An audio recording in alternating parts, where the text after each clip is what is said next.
Baik, bismillahirrahmanirrahim. Assalamualaikum warahmatullahi wabarakatuh. Rekan-rekan pegiat safety, bertemu lagi. Hari ini kita akan diskusi mengenai job safety analysis, gitu ya.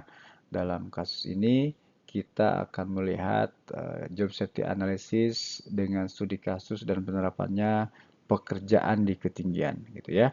Nah, rekan-rekan, JSA atau beberapa orang juga menyebutnya ada JHA.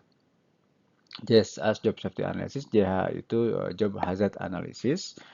Nah, ini bagian dari kontrol perusahaan untuk mengidentifikasi bahaya gitu ya. Nah, agenda hari ini dan alokasi waktu untuk agenda yang pertama ini adalah pembukaan dan tujuan dari training ini ya. Perkenalan, safety induction dan tujuan pembelajaran.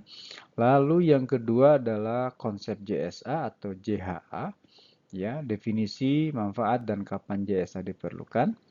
Lalu langkah yang ketiga yaitu 5 langkah utama JSA.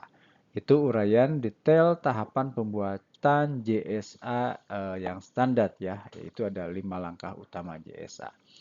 Lalu yang keempat, agenda kita adalah identifikasi bahaya, yaitu teknik mengenali bahaya gitu ya. Ada beberapa promotion dan skenario begitu ya.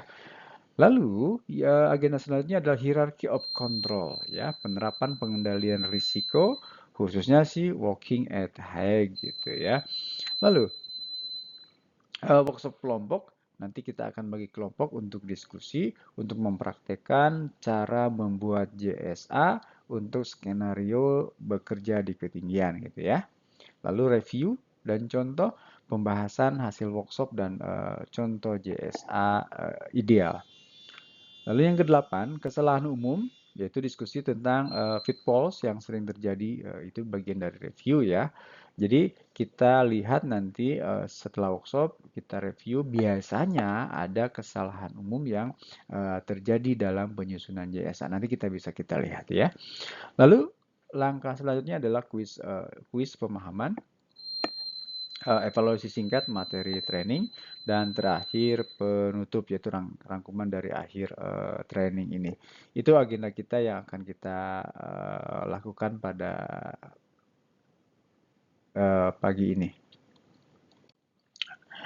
Oke, kita lanjut ke tujuan dan aturan kelas, gitu ya. Tujuan pembelajaran ada 4. Yang pertama, peserta mampu menjelaskan definisi, manfaat, dan kapan JSA atau JHA diperlukan dalam pekerjaan. Itu tujuan pembelajaran kita yang pertama.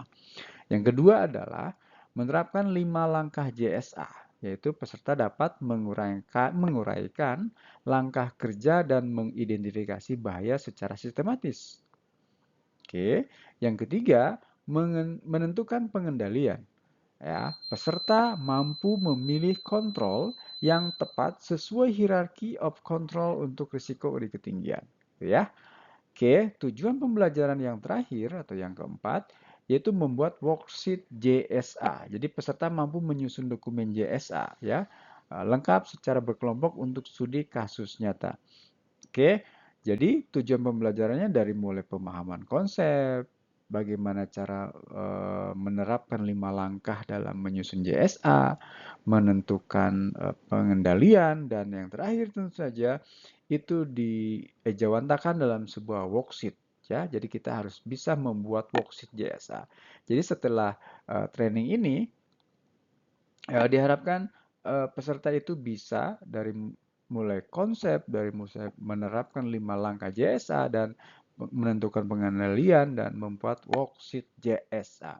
Tujuannya itu ya. Jadi sampai bisa membuat worksheet JSA. Begitu rekan-rekan. Nah, aturan dan etika kelas. Ini sederhana saja.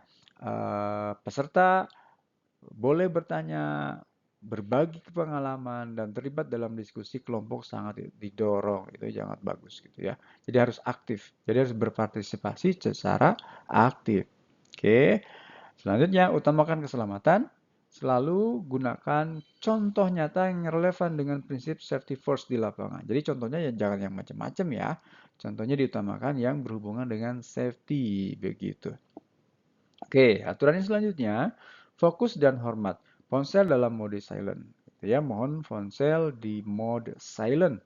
Terus hargai pendapat rekan saat sesi diskusi berlangsung. Oke, yang terakhir, tepat waktu.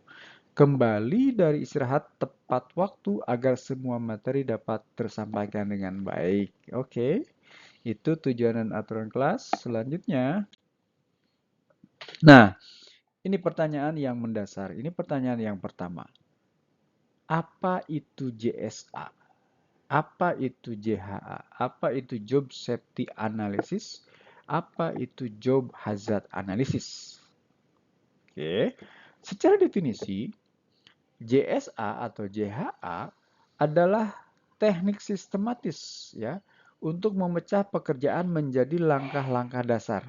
Ingat ya, saya ucapkan sekali lagi, JSA secara definisi adalah teknik sistematis untuk memecah pekerjaan menjadi langkah-langkah dasar. Oke, mengidentifikasi bahaya di setiap langkah dan menetapkan pengendalian yang tepat sebelum pekerjaan dimulai atau insiden terjadi. Jadi clear ya, secara definisi JSA itu, Job Safety Analysis itu adalah teknik yang sistematis untuk memecah pekerjaan menjadi langkah-langkah dasar. Jadi nanti sebuah pekerjaan nanti akan dipecahkan berdasarkan langkah-langkah yang mendasar. Clear ya? Nah, setelah langkah-langkah dipecah menjadi langkah-langkah dasar, lalu diidentifikasi bahaya apa yang ada dalam langkah tersebut. Potensi bahaya apa yang bisa merugikan manusia, bisa merugikan materi, bisa merugikan lingkungan yang ada dalam langkah tersebut. Oke, setelah kita identifikasi, lalu kontrolnya apa? Kendalinya apa? Pengendaliannya seperti apa? Nah, itu JSA. Clear ya? Selanjutnya, dalam JSA, fokus analisis hubungan itu terdapat ada 4. Fokus analisis hubungan. Ya, yang pertama pekerja, hubungannya dengan tugas atau pekerjaannya, lalu hubungannya dengan alat, hubungannya dengan lingkungan. Jadi fokusnya ke situ aja. Keempat fokus analisis itu aja. Pekerjaannya, orangnya, tugasnya, alatnya atau equipment, aduh lingkungannya. Gitu ya. Nah, dalam melihat JSA itu, atau dalam menyusun JSA itu, kita harus ada 4 prinsip dalam melakukan penyusunan JSA itu. Prinsip yang pertama, itu JSA harus disusun secara sistematis. Ya, memecah pekerjaan kompleks menjadi urutan langkah yang logis dan mudah dikelola. Bisa dipahami ya. Jadi sistematis itu kita melihat sebuah pekerjaan yang sangat kompleks, kita urai langkah-langkah pekerjaan tersebut secara sistematis menjadi urutan yang langkah logis dan mudah dikelola. Logis itu maksudnya apa? Jelas ya, clear ya. Contoh misalkan pekerjaan itu harus dilakukan tahapannya A, B, C, D misalkan seperti itu ya. Langkah pertama, langkah A, langkah kedua, langkah B, langkah C, langkah D. Nah, logis itu ya A pasti ke B, B terus ke C, C ke D. Tidak ada loncatan logika gitu ya. Tidak ada loncatan pekerjaan yang tidak logis gitu ya. Jadi contoh misalkan pekerjaan bekerja di ketinggian, tentu saja kita mengambil contoh bekerja di ketinggian, tentu saja tahapan-tahapannya itu pasti logis. Contoh misalkan menyiapkan alatnya dulu, menyiapkan alat perlindungan dan sebagainya. Contohnya seperti itu ya. Jadi logis dan mudah dikelola. Jadi kita akan secara sistematis memecah pekerjaan menjadi langkah-langkah dasar. Gitu ya. Oke. Prinsip yang kedua, JSA itu adalah dilakukannya sebelum pekerjaan dimulai. Gitu ya. Jadi sekali lagi, JSA itu disusun atau dianalisa sebelum melakukan pekerjaan. Gitu ya. Artinya kita melakukan preventif untuk mencegah kecelakaan. Clear ya, sekali lagi saya katakan, JSA itu disusun dilakukan sebelum pekerjaan. Jadi kita harus mengidentifikasi bahaya, kita harus melakukan kontrol, kita harus tahu langkah-langkah dasarnya, itu sebelum pekerjaan. Jangan pekerjaan dilakukan, JSA-nya belum ada. Itu tidak sistematis gitu ya. Oke, selanjutnya JSA itu harus disusun secara spesifik. Jadi fokus pada bahaya spesifik di setiap langkah, bukan bahaya umum area kerja. Ya, jadi kita tidak fokus ke bahaya umum di area kerja. Jadi kita fokus spesifik bahayanya itu di dalam setiap langkah pekerjaan. Jadi tidak boleh ada yang terlewati, langkah-langkah pekerjaan itu tidak boleh kita tidak mengidentifikasi bahaya. Jadi harus spesifik. Setiap langkah harus kita ketahui bahayanya itu apa. Pengendaliannya apa. Itu prinsip yang ketiga. Oke, prinsip yang keempat, dalam menyusun JSA itu harus ada istilah, ada melibatkan semua pekerja yang melakukan tugas untuk mendapatkan akurasi data. Ya, jadi kita harus melibatkan pekerja, pekerja harus berpartisipasi dalam menyusun JSA. Kenapa? Karena kita melakukan itu untuk akurasi data. Karena mereka yang bekerja di lapangan, mereka yang tahu bahaya apa saja yang ada di sana, bagaimana cara melakukan langkah-langkahnya itu pekerja. Jadi kita harus melibatkan. Itu ya. Jadi sudah clear apa itu JSA secara definisi. Saya ulangi, teknik sistematis untuk mencegah pekerjaan, memecah pekerjaan menjadi langkah-langkah dasar. Oke, selanjutnya mengidentifikasi bahaya di setiap langkah tersebut dan menetapkan pengendalian yang tepat sebelum pekerjaan dimulai. Begitu ya. Oke, fokus analisanya pekerja, tugasnya apa, alatnya apa, dan lingkungannya. Prinsip-prinsipnya harus sistematis, preventif, spesifik, dan partisipatif. Partisipatif gitu ya. Oke, baik. Kita lanjutkan. Lalu pertanyaan selanjutnya, manfaat utama JSA. Tentu saja penerapan JSA tidak sekadar hanya untuk memenuhi administrasi. Tidak sekedar hanya untuk melengkapi syarat-syarat administrasi saja, tapi melainkan strategi proaktif dengan dampak nyata pada operasional. Jadi ini harus menjadi strategi proaktif untuk mencegah terjadinya kecelakaan. Pencegahan insiden, ya. Jadi kita mengidentifikasi dan mengendalikan bahaya sebelum menjadi kecelakaan. Ya, tentu saja ini akan mengurangi potensi cedera dan penyakit akibat kerja. Ini sesuai dengan prinsip safety first, gitu ya. Nah, lalu manfaat apa lagi? Manfaat utama apa saja untuk JSA? Yang kedua adalah dasar SOP dan training. JSA yang disusun, yang dianalisa, bisa menjadi landasan pembuatan instruksi kerja aman. Ya, dan bisa menjadi materi pelatihan efektif bagi pekerja baru maupun lama. Jadi, JSA bisa dijadikan dasar untuk membuat SOP, bisa dijadikan sebagai bahan untuk training juga. Karena apa? Nanti trainingnya akan fokus. Langkah ini, bahayanya ini, pengendalian ini. Jadi fokus. Bisa kita trainingkan berdasarkan langkah-langkah yang mendasar tadi. Langkah pertama, penyiapan misalkan material misalkan. Penyiapan alat-alat. Nah, misalkan hari pertama kita melakukan langkah pertama. Tentu saja bahayanya A, B, C, D. Dan kita bisa menyampaikan itu secara efektif. ya. Dan ini menjadi manfaat utama yang selanjutnya.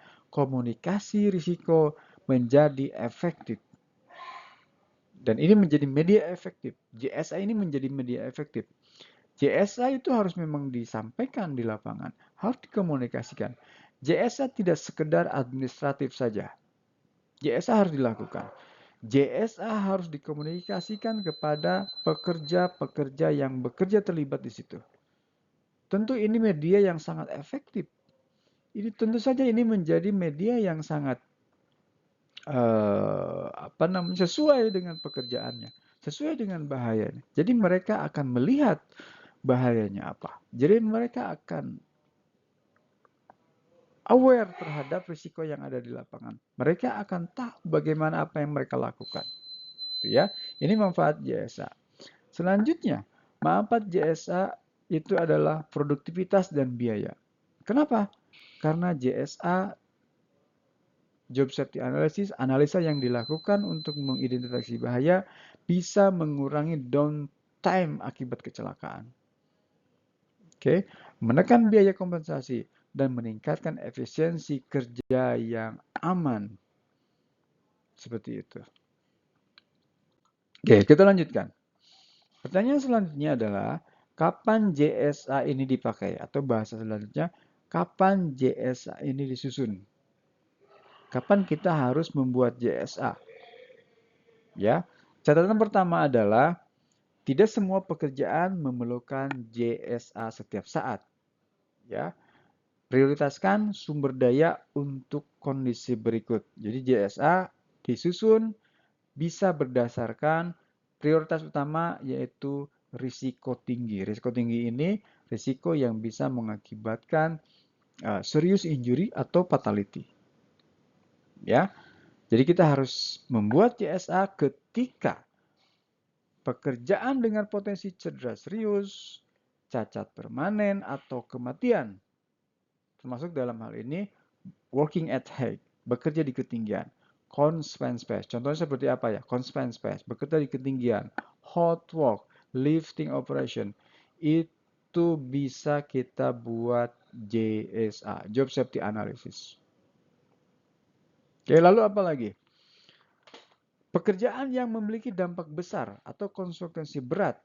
Pekerjaan di mana satu kesalahan kecil manusia, human error, dapat memicu bencana besar atau kerusakan aset yang signifikan. Itu perlu ada JSA. Lalu apa lagi? Kapan JSA dipakai? JSA dipakai saat ada pekerjaan baru atau berubah, atau ada perubahan. Ya, tugas yang belum pernah dilakukan sebelumnya, atau mengalami perubahan dalam metode, peralatan, material, atau lingkungan kerja, itu dibutuhkan adanya JSA. Ya, setiap ada pekerjaan baru, setiap ada perubahan dalam sebuah pekerjaan, kita wajib melakukan analisa, membuat JSA. Clear ya? Dan yang terakhir, kapan JSA harus dipakai atau kapan JSA harus dibuat? Pasca near miss atau insiden. Jadi saat review insiden, ya, pekerjaan yang baru saja mengalami insiden atau hampir celaka near miss, JSA harus ditinjau ulang.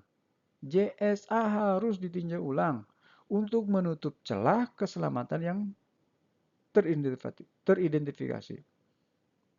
Oke, sekali lagi, JSA wajib direview ketika ada kejadian atau insiden atau near miss. Jadi JSA tidak boleh didiamkan saja. JSA itu adalah dokumen yang hidup dan harus direview. Ketika ada kejadian, ketika ada near miss, ketika ada insiden, artinya ada celah keselamatan yang tidak teridentifikasi. Jadi JSA harus digunakan di situ. Oke, clear? Kita lanjutkan. Oke, ini 5 langkah JSA. 5 langkah dalam menyusun JSA. Oke, bisa kita sebut seperti itu. Langkah pertama, pilih pekerjaan. Oke, tentu saja kita harus memilih, harus menentukan pekerjaan berdasarkan prioritas yang tadi. Ya, bisa berdasarkan risiko yang tinggi, frekuensi insiden yang sering misalkan, atau ada perubahan proses. Ya, pilih pekerjaan yang akan kita susun JSA-nya. Oke, langkah yang kedua, uraikan langkah. Pecah pekerjaan menjadi 8 sampai 10 langkah berurutan. Yang sistematis tadi disebutkan dikatakan di atas. Atau yang logis. Ya, catatannya langkahnya tersebut jangan terlalu umum atau terlalu detail. Minimal ada 8 langkah atau maksimal ada 10 langkah. Lebih dari itu, kita bisa membuat langkah, uraian langkah yang lainnya. Gitu ya. Kenapa? Harus efektif. Harus bisa dipahami oleh pekerja di lapangan. Tidak terlalu banyak, tidak terlalu sedikit juga. Jangan terlalu umum atau terlalu detail, gitu ya. Itu langkah uraian langkah. Uraikan langkah. Oke, langkah yang ketiga yaitu identifikasi bahaya. Setiap langkah yang kita uraikan, kita harus cari potensi bahaya di dalamnya. Kita lihat dari faktor manusia, dari faktor alat, dari faktor material atau lingkungan. Ya, kita identifikasi bahaya berdasarkan potensi bahaya ya di dalam setiap langkahnya. Kita lihat faktornya, manusiakah, alat, material atau lingkungan. Dan itu langkah yang ketiga. Oke. Selanjutnya, langkah yang keempat, tentukan kendali. Setelah langkah ketiga, kita identifikasi bahaya. Selanjutnya adalah tentukan kendali. Oke. Bahaya tadi kendalikan. Bahaya tadi yang kita identifikasi di langkah ketiga, kita harus kontrol. Kontrol risikonya. Ya, tentu saja nanti kita akan belajar mengenai kontrol hierarchy of controls. Ya, dari mulai eliminasi, substitusi, engineering control, apalagi organization control, PPA atau APD, itu ya. Langkah terakhir dari 5 langkah JSA ini, langkah kelima, komunikasi dan review. Tentu saja JSA ini tidak hanya administratif belaka, tidak hanya di atas kertas. Semua analisa, semua identifikasi bahaya, kontrol yang harus dilakukan, itu harus disosialisasikan. Harus diberikan informasi ini terhadap semua pekerja. Oke, tidak boleh hanya di atas kertas. Tidak boleh hanya di atas kertas, tidak boleh hanya syarat administratif saja. Ini harus disampaikan, harus dikomunikasikan secara efektif kepada para pekerja. Ya, bentuknya dalam toolbox meeting, misalnya safety moment, safety talk, sebelum bekerja tentu saja. Oke, dan tentu saja JSA ini tidak merupakan dokumen mati, tapi ini dokumen yang hidup, bisa kita review, bisa kita revisi. Ya, JSA ini harus direview, harus direvisi. Itu 5 langkah JSA penting. Ingat, langkah pertama, pilih pekerjaan. Langkah kedua, uraikan langkah. Ketiga, identifikasi bahaya. Keempat, tentukan kendali. Yang kelima, komunikasi dan review. Clear? Oke, kita lanjutkan. Langkah pertama, pilih pekerjaan. Ya, kriteria pemilihan pekerjaan bisa kita lihat berdasarkan data insiden atau data kecelakaan. Ya, pekerjaan dengan frekuensi kecelakaan tinggi atau riwayat near miss yang sering terjadi. Ya. Lalu potensi bahaya fatal. Pekerjaan yang jika gagal kendali dapat menyebabkan kematian atau cacat permanen. Contoh, bekerja di ketinggian, bekerja dengan listrik tegangan tinggi, constraint space, dan sebagainya. Oke. Lalu pekerjaan baru atau berubah. Proses baru, perubahan alat, atau modifikasi lingkungan kerja yang belum memiliki standar keselamatan teruji, itu cara kita memilih langkah 1 pemilihan pekerjaan. Ya, oke, kita lanjutkan. Langkah kedua, uraikan langkah kerja. Ya, panduannya untuk merungkai langkah kerja, uraiannya harus logis. Logis itu sequence. Ya, catat langkah kerja sesuai urutan kejadian sebenarnya. Tidak boleh tadi loncat-loncat. Tidak boleh ada eh, pekerjaan yang tidak logis. Ini kok loncat-loncat, tidak sequence gitu ya. Mulai dari persiapan hingga penyelesaian atau pembersihan. Ya, diawali dengan persiapan, melakukan pekerjaan, menyiapkan alat, transportasi, itu ya, sampai nanti terakhir penyelesaian dan serah terima. Nah, nih lihat jumlah langkah optimal.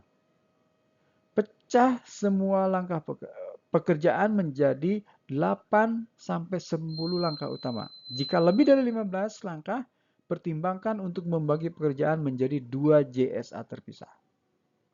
Kenapa? Biar efektif nanti di lapangan dalam melakukan komunikasi dengan pekerja di lapangan. Kebanyakan juga tidak efektif. Maksimal 5, minimal 8 langkah.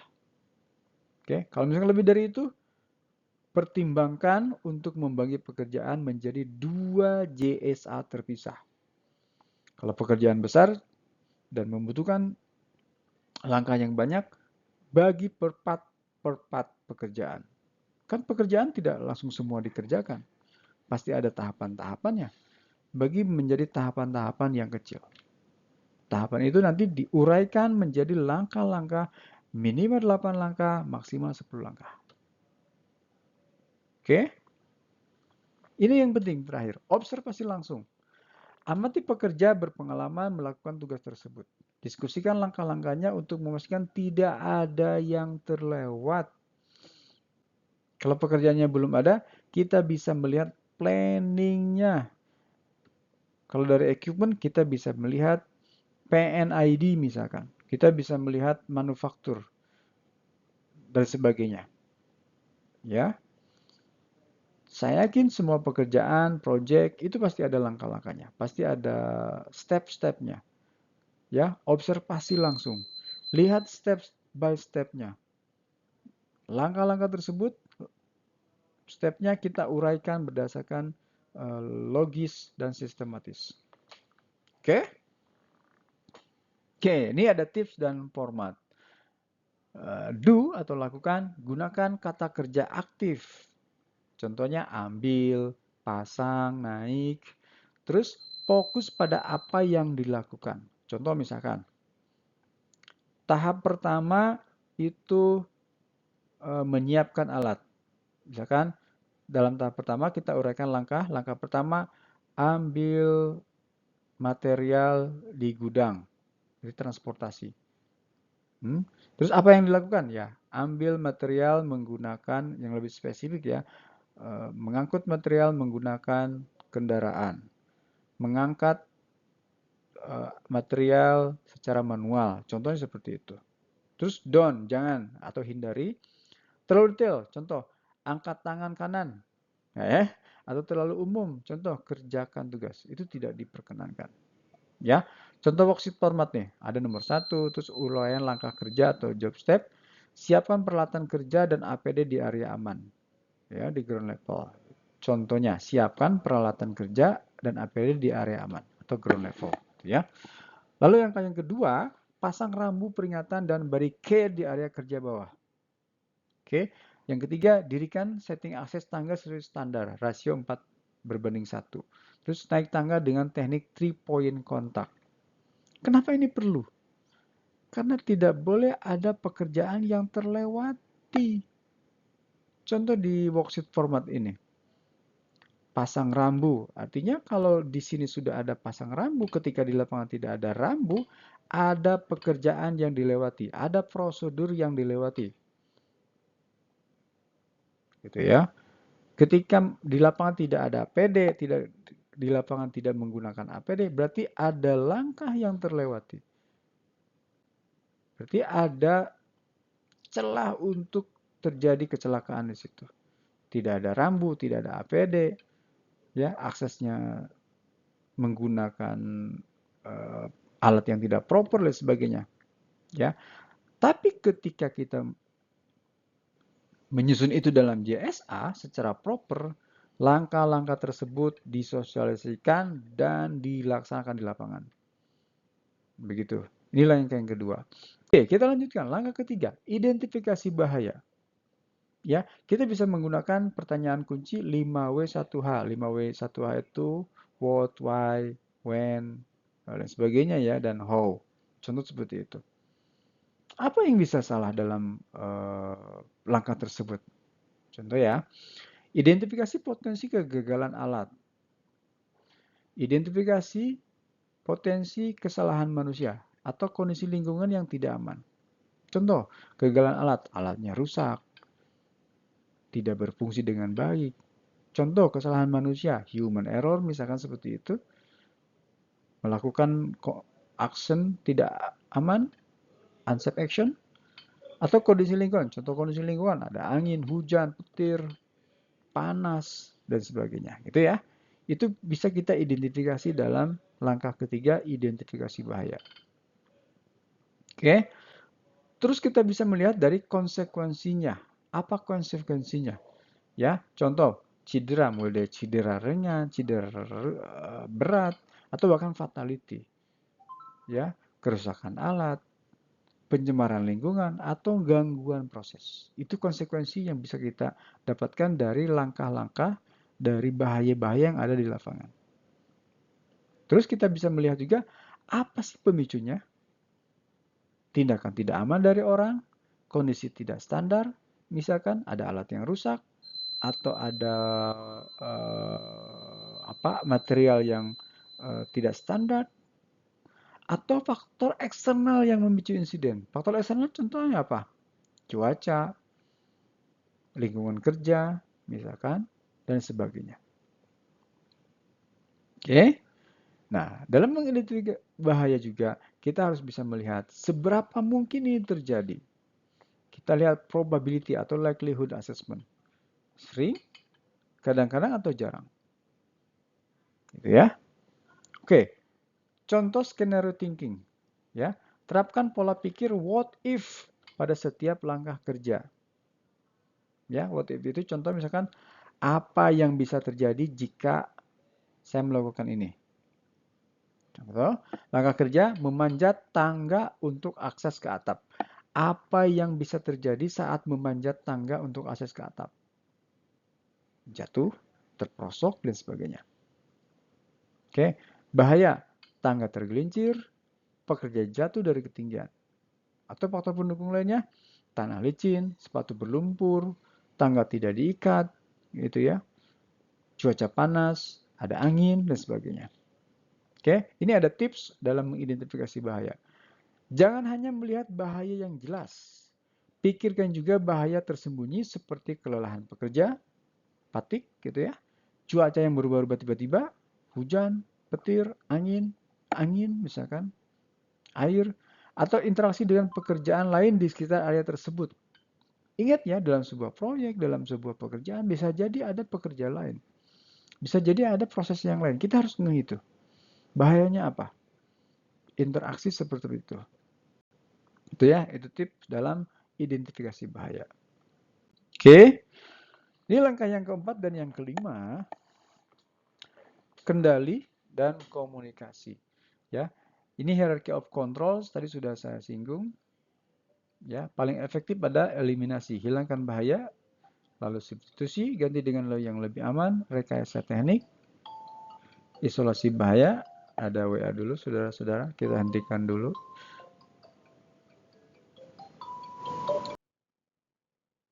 Oke, kita lanjutkan. Ini ada pertanyaan yang cepat. Kita bisa melihat dari kondisi fisik dan lingkungan. Contohnya misalkan jatuh dan tergelincir. Ya, pertanyaannya apakah ada risiko terpleset, tersandung atau terperosok? Gitu ya. Lalu apakah permukaan pijakan stabil dan tidak licin? Oke. Lalu misalkan lagi ada lihat dari tepi terbuka dan void. Adakah tepi bangunan tanpa pengaman, ya, lubang yang tidak tertutup atau atap yang rapuh, gitu ya. Nah, atau ada pertanyaan dari lingkungan misalnya tentang cuaca dan angin. Bagaimana kondisi angin, hujan, atau panas ekstrim, ya? Apakah pencahayaan cukup untuk bekerja aman? Contoh misalkan bekerja di malam hari atau bekerja di siang hari bisa ada terik matahari yang sangat ekstrim gitu ya, itu bisa. Atau di lingkungan-lingkungan Eropa misalkan ada turun salju dan lain sebagainya, bisa membuat licin ya. Oke. Pertanyaan lainnya misalkan ada berhubungan dengan alat, proses dan manusia. Misalkan ada objek jatuh. Bisakah alat atau material jatuh menimpa orang di bawah? Jadi kalau misalkan di atas ada aktivitas, di bawah itu diusahakan harus clear atau misalkan kita harus menggunakan net atau two board ya, biar nanti material-material itu kalaupun jatuh dia akan ada pelindung jatuhnya. Oke. Nah, energi dan ergonomi. Adakah kabel listrik di dekat area kerja? Apakah posisi kerja memaksa tubuh membungkuk, menjangkau, atau berlebih? Gitu ya. Posisi kerja itu ergonomi hazard gitu ya. Energi juga kabel-kabel mohon diperhatikan. Terus akses dan rescue. Bagaimana cara naik turun aman? Ya, aksesnya misalkan harus proper, harus benar.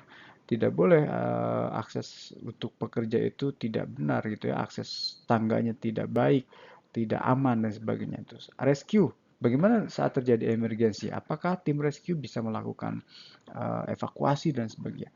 Ya, jika terjadi insiden, apakah ada rencana penyelamatan yang siap? Oke, ini ada contoh skenario untuk bekerja di ketinggian. Kita skip aja.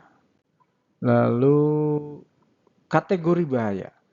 Oke, kita bisa menggunakan kerangka ini untuk memastikan tidak ada kategori bahaya yang terlewat dalam menyusun JSA. Ya, ya, ingat-ingat ada kategori bahaya. Pertama, kategori bahaya manusia. Ya, kita harus melihat apakah manusia itu memiliki kompetensi dan sertifikat.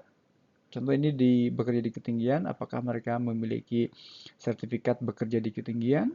Apakah mereka memiliki skill atau pernah training bekerja di ketinggian? Ya, dalam hal ini misalkan contoh TKBT atau TKPK, TKBT tenaga kerja bangunan tinggi, gitu ya dan sebagainya. Lalu dilihat dari sisi manusianya lagi, apakah kondisi fisiknya, mentalnya itu fit to work? Ya, ini bisa dibuktikan dengan pemeriksaan kesehatan, ini bisa dibuktikan dengan pemeriksaan tanda-tanda vital, tekanan darah, suhu, misalkan ya. Ini juga bisa dibuktikan dengan medical check up. Ya, teman-teman yang bekerja di ketinggian itu tidak diperkenankan, misalkan syarat-syaratnya tidak diperkenankan memiliki penyakit-penyakit tertentu. Oke. Dilihat dari sisi manusia lagi dari kelelahan atau fatigue, ya. Lihat jam kerjanya apakah terkontrol atau tidak, apakah mereka menggunakan jam istirahatnya dengan cukup gitu untuk istirahat dan sebagainya. Atau perilaku tidak aman. Ini yang sering kita temukan di lapangan, bahaya yang memiliki kategori dari kategori manusia seperti itu ya. Oke, kita lanjutkan. Bahaya kategori dari peralatan ya, kita beralih ke sini. Terlihat nggak? Nah ini, kita pakai pointer aja ya. Nah ini, peralatan atau equipment. Kita bisa melihat kondisi tangganya atau scaffoldingnya, apakah ada inspeksi di sana, apakah sudah di tagging dengan warna hijau misalkan, hijau itu artinya boleh digunakan, atau bahkan di sana masih kuning atau masih merah, tidak boleh digunakan. Ya, terus apakah liftnya berfungsi dengan baik, apakah anchor pointnya juga memadai. Anchor point itu untuk menambatkan full body harness itu kuat gitu ya, itu harus diperhatikan. Terus alat pelindung jatuhnya, harness, lanyard, full body harness juga harus diperhatikan. Jangan sampai full body harnessnya tidak berfungsi dengan baik, sudah rusak, sudah berkarat, Sehingga saat terjadi jatuh itu tidak bisa menahan beban orang yang jatuh. Itu yang harus diperhatikan. Ini contoh-contoh sederhana bahaya dari kategori peralatan. Lalu material. Contoh material, alat kerja yang longgar. Ya, drops object. Misalkan scaffoldingnya itu bautnya longgar sehingga kemungkinan jatuh material itu bisa terjadi. Oke, material berat, manual handling, bahan kimia berbahaya gitu ya, penyimpanan material di ketinggian dan sebagainya. Itu harus diperhatikan ya dalam mengidentifikasi bahaya berdasarkan kategori material. Oke. Selanjutnya, dalam kategori lingkungan, misalkan environment, kita lihat cuaca. Apakah hujan, apakah angin kencang atau petir, ya, permukaan pijakan licin atau tidak rata, pecahan dan visibilitas, pencahayaan dan visibilitas, atau tepi terbuka dan atap rapuh. Energi, gravitasi, listrik, radiasi, energi mekanis alat bergerak, dan proses dan prosedur. Izin kerja, koordinasi dengan tim lain, SIMOPS, ya, rencana penyelamatan, rescue plan, komunikasi radio hand signal.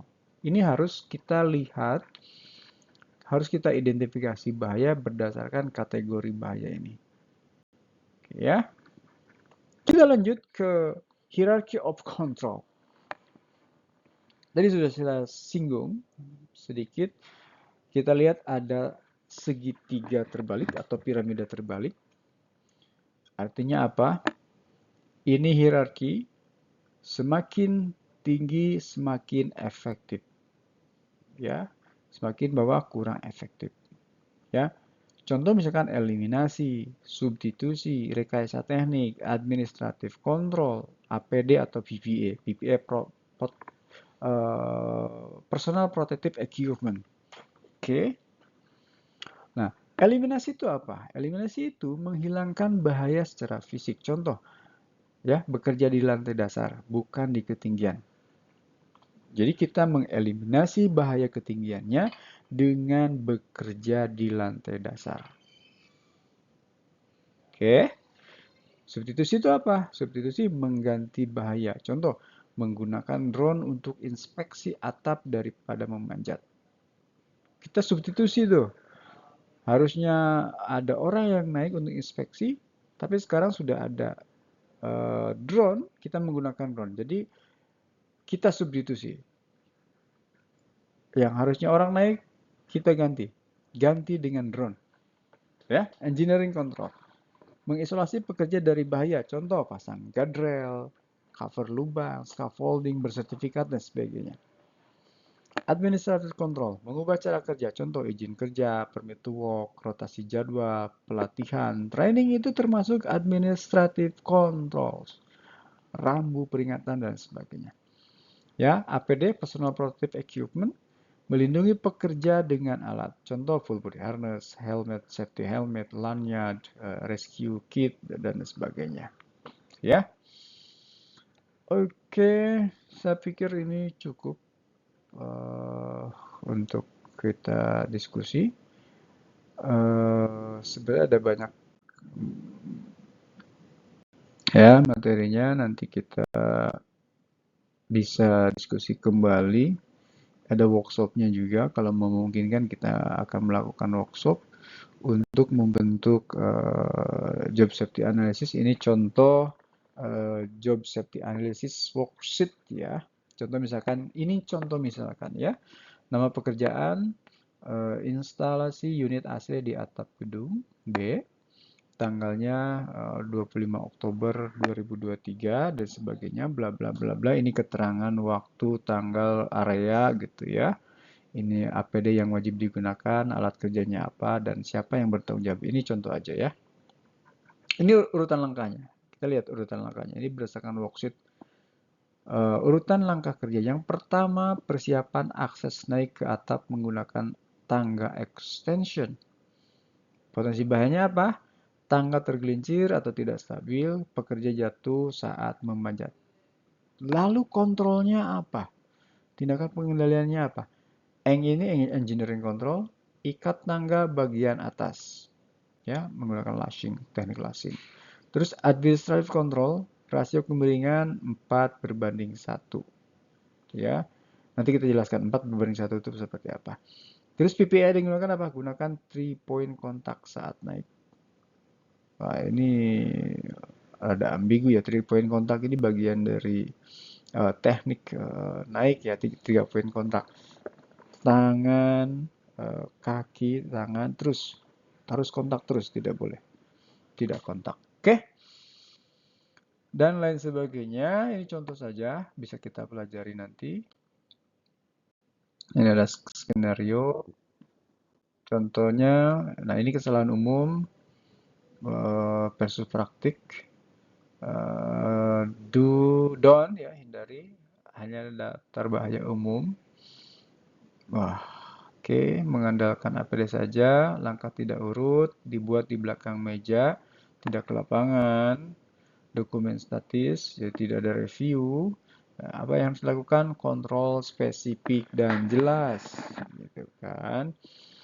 Hierarki kontrol tadi, dari mulai eliminasi, substitusi, sampai PPA, sequen logis, langkahnya berurut, partisipatif, kita melibatkan banyak orang, kita melibatkan orang-orang yang di lapangan maksud saya, dalam brainstorming dan sebagainya ya, untuk brainstorming. Review berkala, tentu saja ya, harus review berkala. Oke, mungkin sekian. Terima kasih, mohon maaf apabila ada kesalahan. Mudah-mudahan bermanfaat. Kami sangat berterima kasih apabila rekan-rekan memberikan saran, masukan untuk perbaikan. Eh, Tentu saja tidak ada gading yang tidak retak. Ya, mohon maaf. Saya tutup dengan alhamdulillahirabbil alamin. Assalamualaikum warahmatullahi wabarakatuh.